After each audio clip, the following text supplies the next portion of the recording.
En lien avec les services de l'État de l'OFII. Emmanuel Macron et son ministre de l'Intérieur dans un centre d'accueil pour migrants.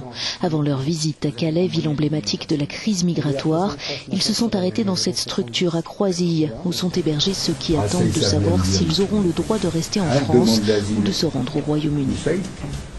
Depuis le démantèlement de la jungle de Calais il y a plus d'un an, les migrants sont répartis dans des centres comme celui-là, mais des centaines de clandestins restent aux abords de la ville et tentent régulièrement de passer côté britannique en se glissant dans des camions ou en s'introduisant dans le tunnel sous la Manche. Pour le vice-président de l'association L'Auberge des Migrants, la fermeture de la frontière n'est pas la solution, il faut plus de coordination avec le Royaume-Uni.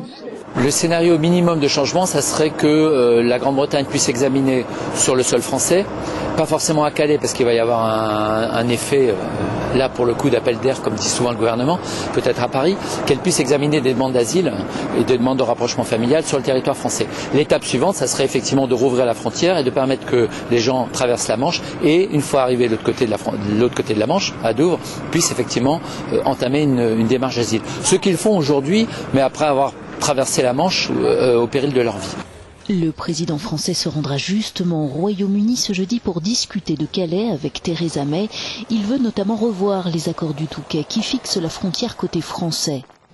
Quant à la politique du gouvernement à l'égard des migrants, elle se veut claire. Ceux qui viennent pour des raisons économiques sans être menacés dans leur pays continueront d'être éloignés. Le ministère de l'Intérieur prépare un projet de loi sur l'asile et l'immigration qu'il présentera courant février.